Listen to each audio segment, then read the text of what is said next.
bien, rebonjour, donc on se retrouve pour un deuxième petit tuto. On va mettre la suite de ce qu'on a vu dans le premier. Donc dans le premier, on a travaillé les flexions de touche, les flexions de nuque, les flexions d'encolure. Et là maintenant, on va travailler sur l'intégralité du corps de la jument. L'important pour moi, c'est de lui faire comprendre que son corps se divise en trois parties qui doivent pouvoir bouger indépendamment les unes des autres. La première partie, ça va être la bouche, la nuque et l'encolure. Donc on a déjà travaillé ça précédemment. La deuxième partie va concerner épaules et garrot. Et la troisième partie concernera dos et hanches. Ce qui va être intéressant, c'est d'apprendre à notre cheval qui, dans la nature, va naturellement évoluer de manière très droite dans sa colonne vertébrale et se laisser tourner de manière quasi permanente sur ses épaules. On va lui demander à apprendre à tourner au contraire en s'équilibrant sur ses postérieurs et sur ses hanches.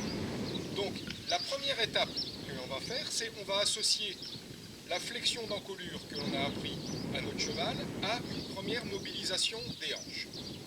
Dans cette première mobilisation des hanches, on va lui demander de plier son encolure vers l'intérieur et ensuite de pousser ses hanches vers l'extérieur. Donc en fait de dessiner un petit cercle autour de moi.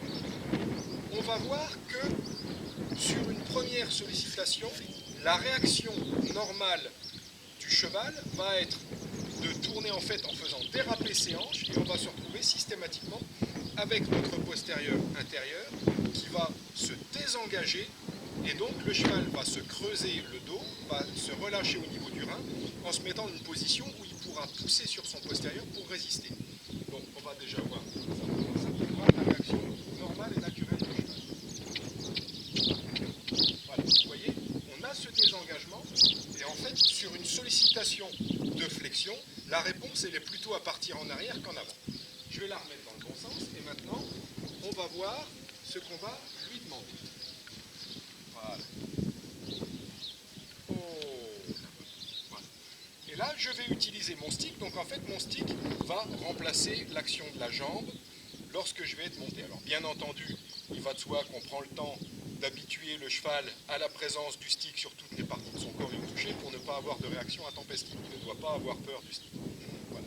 Et donc, je vais demander là maintenant à ma jument de venir dans la flexion et avec mon stick, je vais gentiment solliciter le postérieur pour que vous voyez le postérieur vienne passer en dessous, voilà, et s'avance en fait pour venir se mettre sous le corps du cheval et de cette manière venir s'équilibrer. Voilà, ça c'est bien. On essaye d'obtenir ça simplement sur la pelle de langue. Si besoin, on sollicite par une petite touchette du stick en bas de la cuisse. Allez, cocotte.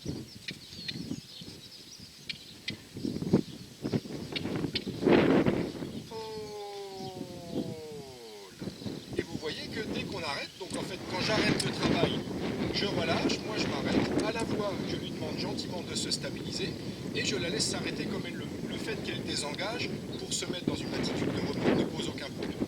Ce qu'on a fait à droite, enfin ce qu'on a fait à main gauche, on va le faire à main droite. Je change, je pars de la flexion, donne-moi la flexion, voilà, et avance.